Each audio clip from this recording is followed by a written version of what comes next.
nós vamos para a terceira aula de Roma Antiga. Na semana passada não houve videoaula, mas houve a indicação para assistir um documentário chamado Arquivo Confidencial, Cleópatra. Então, falando um pouco sobre a Cleópatra e principalmente na relação da Cleópatra com algumas partes da história da Roma Antiga, que eu vou retomar aqui. E para começar, vamos relembrar um pouquinho, na aula da semana retrasada, na videoaula, o que a gente teve.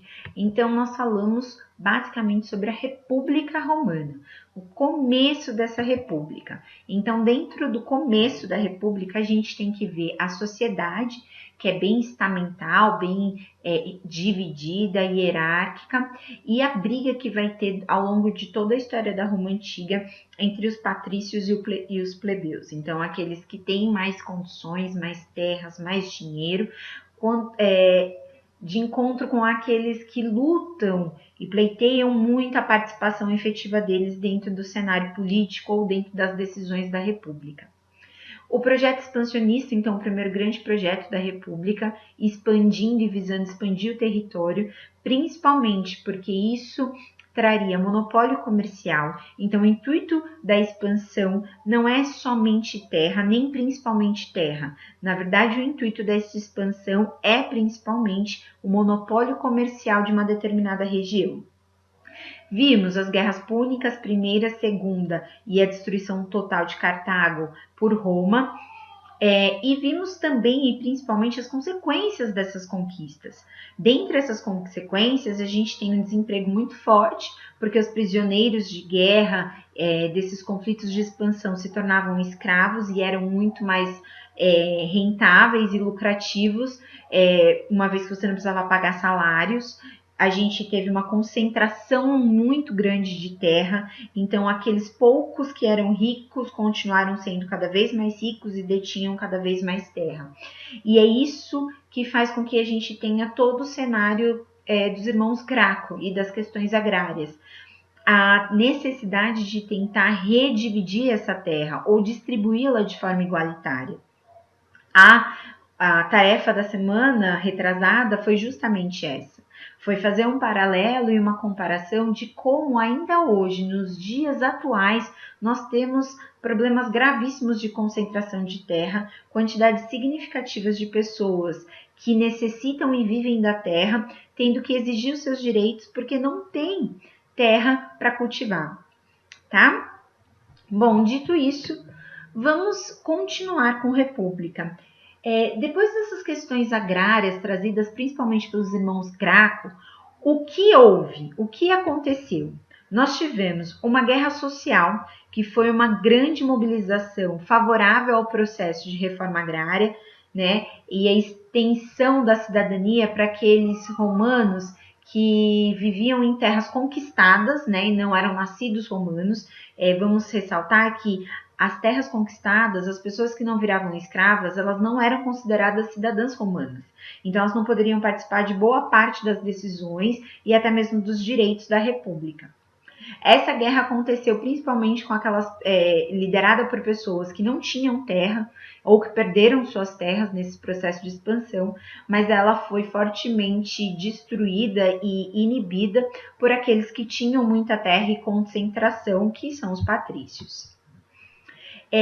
Outra revolta muito significativa é o Espartaco.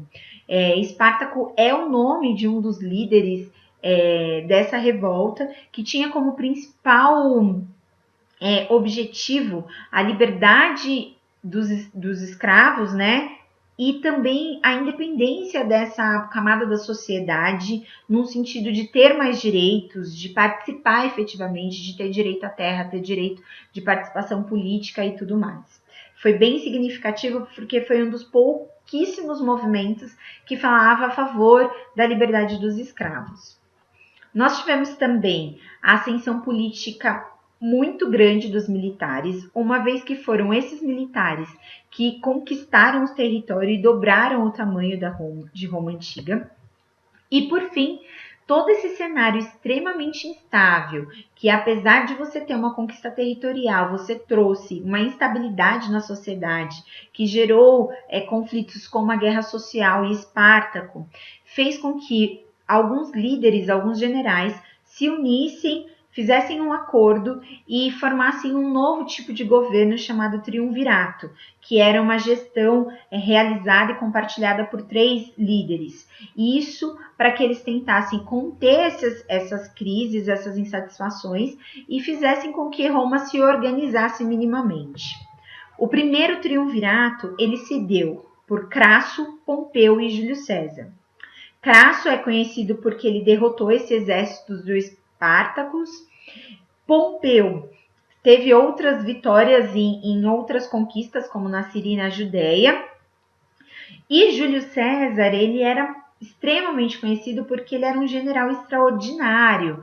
Ele venceu os gauleses. Além disso, ele era ótimo na retórica, na oratória, ou seja, ele explicava muito bem. Isso a gente vai ver ao longo de toda a história.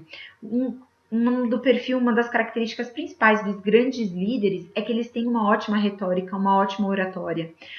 Hitler é um grande exemplo disso. Os discursos deles convenceram uma nação inteira que matar uma determinada raça, entre aspas, era o que faria bem à Alemanha. Então, ele não era uma pessoa que falava mal. E Júlio César, ele tinha esse perfil. Ele era um exímio general, um bom escritor e ótimo na oratória. O que vai acontecer, então, nesse primeiro triunvirato? Primeiro, eles vão dividir a administração e a expansão de territórios. Então, cada um deles vai ficar responsável por uma parte da administração de todo o território, sendo responsabilidade de Júlio César a parte da expansão do território. Então, continuar o processo de expansão da Roma Antiga. Mas em 53, Crasso vai morrer e os senadores vão acabar tomando partido do Pompeu. O que significa isso? O triunvirato ele tinha muito por intenção organizar e acabar com essas crises e com essas revoltas, mas ele também tinha o interesse de minimizar o poder e a influência do Senado e controlar um pouco esse poder nas mãos dos militares. O fato é que Júlio César ele não só conseguiu expandir o território, como ele passou a administrar as terras conquistadas, a proteger os limites dos territórios e a desenvolver obras públicas, entre outras coisas, que fizeram com que essas terras conquistadas dessem muito lucro. Então ele foi além do que seria a parte da sua administração. E com isso e todas as características que ele tinha, ele começou a se sobressair de uma maneira única, se tornando muito mais importante do que as outras 2 pessoas. E quando Crasso morre, o Senado vê no Pompeu a única chance de se manter vivo. A ideia e o pensamento do Senado é que se Júlio César continuasse com o poder e com a centralização que ele exercia, em determinado momento ele fecharia o Senado e não existiria mais o Senado, não existiria mais a República. Com tudo isso, em 46, Júlio César toma o poder e se intitula ditador vitalício, ou seja, ele só sai do poder se ele morrer. Então, estamos falando de uma república onde, teoricamente, a gente tem instituições como o Senado muito importantes, porque elas representam as vontades da sociedade e dentro desta república, a gente tem um dos maiores imperadores e líderes da Roma Antiga. Então, Júlio César usa todo esse perfil que ele tem para se intitular como ditador vitalício e tomar esse poder.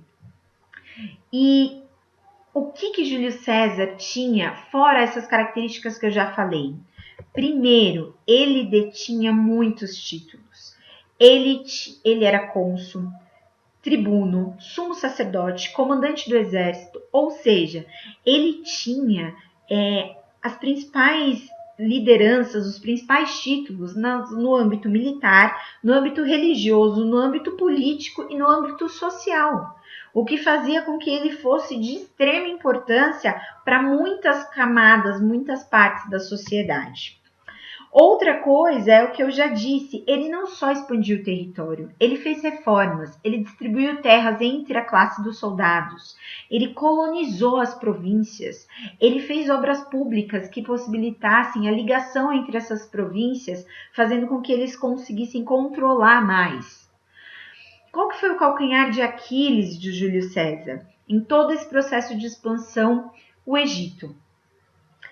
Quem assistiu o documentário, eu espero que todos tenham assistido, ele mostra muito bem que o Egito não era invadido, não era ocupado pelos romanos, porque a produtividade de trigo que o Egito tinha, então as terras férteis do Egito, faziam com que ele se permanecesse seguro. Ao mesmo tempo que isso despertava o interesse das outras nações, fazia com que ele se protegesse porque ele tinha barganha, tinha coisa para se trocar nesse comércio. Então, Roma não invadia Egito, mas Egito fornecia pão, fornecia trigo, que era a base da alimentação romana através do pão. E o que acontece, e que mostra muito bem no documentário, é que o Egito entra num conflito interno, numa guerra civil entre os irmãos Ptolomeu, Cleópatra, enfim. E dentro deste cenário, Júlio César vê a desculpa necessária que faltava para ele invadir o território. Então ele vai fazer meio que o que os Estados Unidos fez há pouco tempo, quando ele disse que iria invadir o Iraque, para livrar o Iraque de um ditador que estava, enfim, produzindo armas de destruição em massa que nunca foram encontradas. Ele achou uma desculpa para poder invadir aquele território. Aqui acontece a mesma coisa. A desculpa de Júlio César é que Egito está numa guerra civil imensa, é um dos grandes parceiros comerciais e ele pode, com o exército dele, controlar essa situação e, ao mesmo tempo, levar esse poder. Só que é aí que ele encontra com a Cleópatra. E ele não só acaba com a guerra civil lá dentro, como no final desse processo de controle, ao invés dele pegar o Egito para Roma, para si, vamos dizer assim, ele devolve para Cleópatra. E é aí que o documentário mostra muito bem que a Cleópatra usava de todas as artimanhas, não só sexuais e físicas, mas ela era extremamente inteligente, extremamente rica, extremamente bonita, utilizava do alimento, da bebida, de várias coisas. Dizem que para falar com Júlio César ela foi enrolada num tapete e que soltaram o tapete e ela saiu desenrolada dele, como mostra no documentário. O fato é que Júlio César se coloca em risco, vai para um local onde está acontecendo uma guerra civil, podendo ser morto, entra na guerra, acaba com a guerra civil e devolve para Cleópatra o poder do Egito. Bom, com tudo isso e com todo esse cenário de ditador, o Senado conspira contra Júlio César e em 44 ele é assassinado. E esse assassinato foi liderado por Brutus e Cássio. Qual é a grande questão aqui? Brutus era filho adotivo de Júlio César, braço direito dele em todo o governo e administração. Dizem, inclusive, que ele teria dito, quando apunhalado, esfaqueado pelas costas, ele teria olhado e visto Brutus e dito: até tu, Brutus. É daí que vem essa expressão, que até você, homem da minha confiança. A ideia do Senado é que, matando Júlio César, eles conseguiriam permanecer vivos, né? Eles conseguiriam permanecer ativos dentro da República. Com a morte de Júlio César, o fim do primeiro triunvirato, emerge o segundo triunvirato, formado por Otávio Augusto, Lépito e Marco Antônio. Dentre esses três, Otávio Augusto era um exímio político, tinha alguma relação, algum parentesco até mesmo com Júlio César, e Marco Antônio, por sua vez, era um líder, uma figura amadíssima pela população romana. Ele era um membro do exército que era muito, enfim, era uma figura muito amada pela população romana. E aí o que vai acontecer nesse segundo triunvirato? Vamos lá. Primeiro, em 43, eles vão dividir. Então, Otávio vai cuidar da administração do Ocidente, Marco Antônio da administração dos territórios ao Oriente e o Lépito vai ajudar numa administração ali na própria cidade de Roma. O que acontece é que em 41, Marco Antônio vai se aliar a Cleópatra. Lembra? Ele está cuidando do Oriente. Oriente fica o Egito. E aí ele vai pedir auxílio e vai tentar dominar o Egito para poder se fortalecer no Oriente, porque ele já estava se desentendendo com Otávio.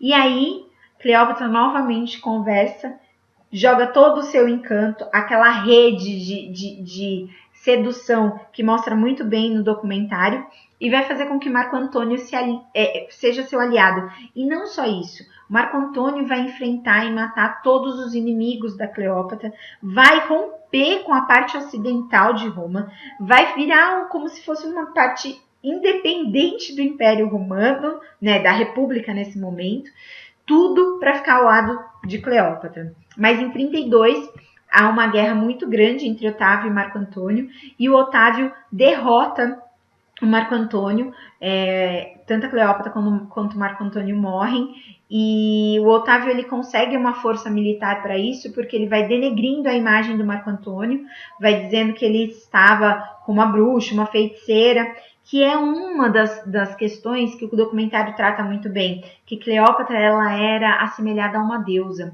Então, já imaginou você se relacionar com uma deusa? Então, tudo isso atraía os homens naquele momento, né? Ela era bonita, inteligente, rica, sensual, trazia um banquete de alimentação para eles e, além de tudo, era comparada a uma deusa. E mesmo com toda a falácia do Otávio para destruir a imagem do Marco Antônio, ele conseguiu, mas ele nunca conseguiu destruir a imagem da Cleópatra, tanto que nenhum monumento da Cleópatra foi destruído, mesmo com a vitória de Otávio, e aí definitivamente o início do Império. Então, com o fim do segundo triunvirato, na disputa entre Marco Antônio e Otávio, a gente tem o início de um dos períodos mais longos da história romana, que é o período do Império, onde a gente vai ter uma série de imperadores bizarros fazendo coisas muito malucas e, ao mesmo tempo, muitos marcos na história, como, por exemplo, o nascimento daquele que teria sido o grande Messias esperado por parte dos judeus, que vai destruir e desestabilizar muito do Império Romano, que seria Jesus Cristo. Então, semana que vem, nós vamos adentrar aí nesse cenário do Império Romano e entender as principais pontos, características deste império, muito vasto, como mostra no mapa, onde ele já tem uma porção do território da Europa, parte da Ásia, parte da África inteira sob o seu domínio. Bom, eu espero que vocês tenham entendido e qualquer coisa deixe sua dúvida, tá? Um beijo e até a semana que vem. Tchau, tchau!